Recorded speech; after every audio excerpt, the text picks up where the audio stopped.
he prayed for the slugs and snails out there. And man, these things, little did I know, were just planting seeds in my heart. So when the time came, I knew what to do. So back to the after that first really demonic experience.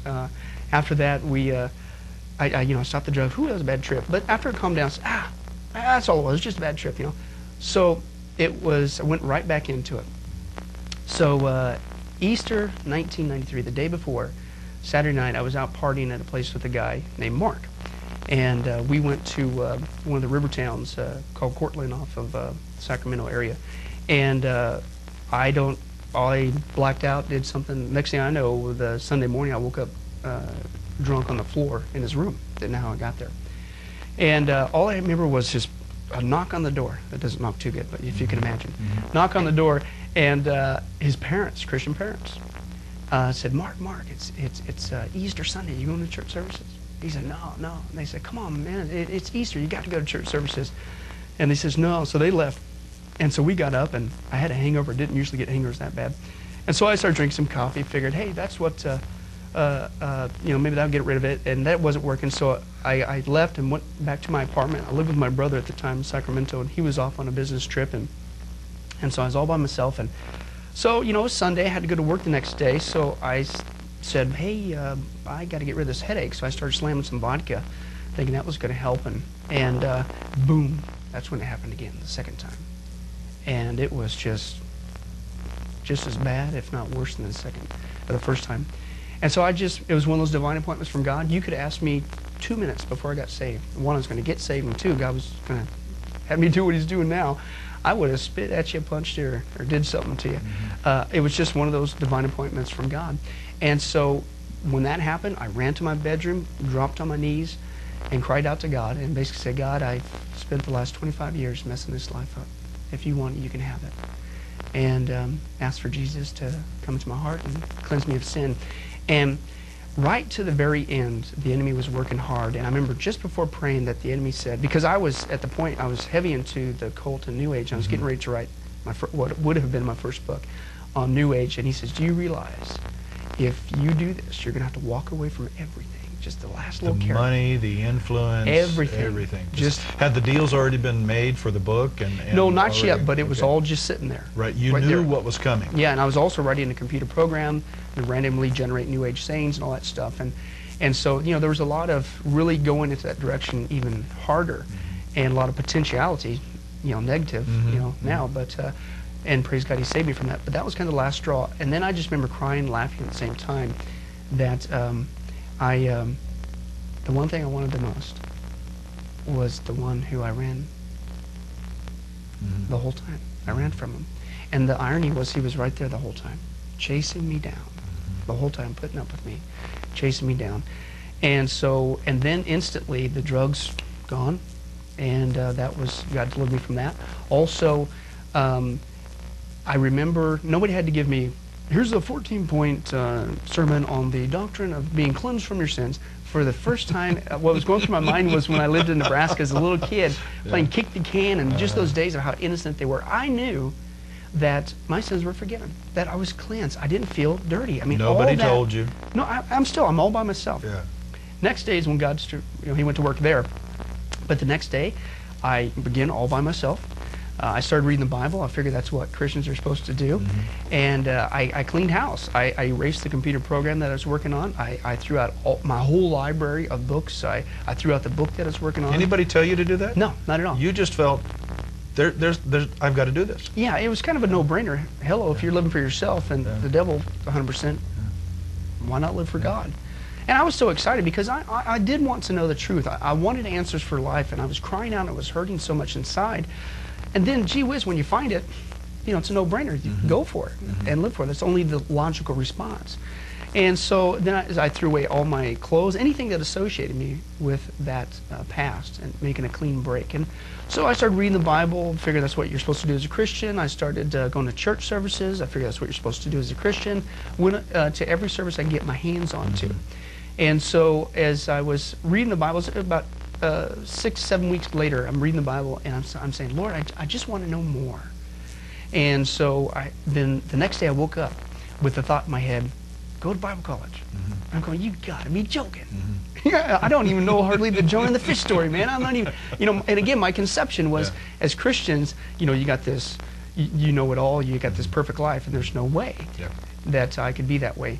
Well, after that, shortly, I had 8 weeks later, ended up in Bible college. And that's a whole nother story of how I ended up there. And at Trinity Life Bible College in Sacramento, and spent the next 5 years there. Also known as Trinity Life Bridal College, because that's where I got my wife.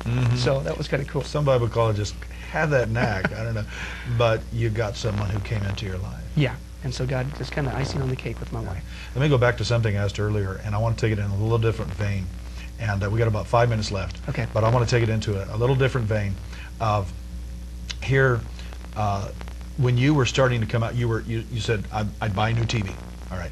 And here was all these things. When that thing wasn't working in you, did Satan throw another thing to say, well, this is what you're missing? Yeah, that's, I think, was part of what made it so agonizing. And this is what breaks my heart for our society, because, is because once you find out, whether it's in secularism or consumerism, I mean, you look at any commercial that's out there, what is it? It's all a pipe dream. It's all just a carrot. It's no longer a car. Okay, it's a way of life. You know what I'm saying? Ladies, you gotta buy this. You gotta have this if you're gonna be happy, or if people are gonna like you. Same thing with men. And the thing is, what they're doing is they're cashing in on our heartaches and looking for something to fill that hole in our heart. And but yeah, it never stops. Even in the New Age religion, I think that's what kind of keeps people going. Because I tried Buddhism. I'm dedicated. Just didn't work. Didn't pan out. Okay, then okay, let's try this one. So then I try some other Eastern mysticism. How many, did you ever stop and count how many different religions, apart from Christianity, you've tried? I pretty much just about everything you can think of. You pretty much exhausted them all. And the thing is, you'd run with it for several months, and my heart again goes out to those kind of people, because I've been there, and they're desperately searching for answers, and that's the whole dangling carrot. Is that, okay, and then the teaser is, well, if that one doesn't work for you, just move on to another one. Well, they're all a pack of lies. It just wasn't meant for you, but here's this. Yeah. All right. Yeah. What would you say out there? Someone's watching, saying, okay, I'm into this stuff. I'm finding a level of satisfaction. But then I go out, like you said, I see these other so-called Christians. I hear them acting a certain way. I don't see that in my group. We're not talking about Jesus. We're there. What would you say to them? Well, I think one is, you might think it's working for you, but deep, dark down in your heart at night when you're by yourself alone, you know this isn't working. Because there's still something on the tip of your tongue. I've been there where you think, this one's it, and it might pan out for a while, but deep down inside, you still don't have that satisfaction, fulfillment you're longing for. So I bank on that because I've been there. So I don't care what people say per se in that. I know that, okay, you might think that, but if we're honest between ourselves, it just isn't still cutting it, is it?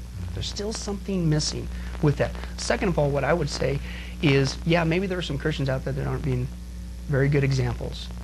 But don't judge the book by the cover of other people.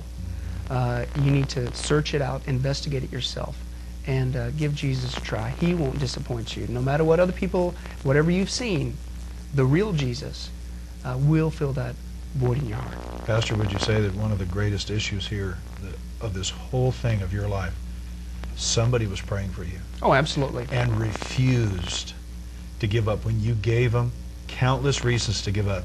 Yeah. They just refused. Yeah, absolutely. And you probably tried hard. Oh, just a little bit. Yeah. Oh, and I wasn't very nice to her. Mocked her and did all kinds of stuff, but she kept on praying with that. And again, also with the other gentleman, Rhett. My sister kept praying, and of course I'm sure he was praying, but he kept being a friend to me. And those two combos just eats people alive.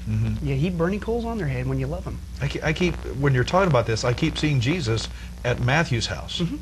And here, of course, the religious right saying, what are you doing sitting down with these sinners, with the prostitutes, with the drunkards and the tax collectors, which, they viewed tax collectors in that day pretty much like we view the IRS today.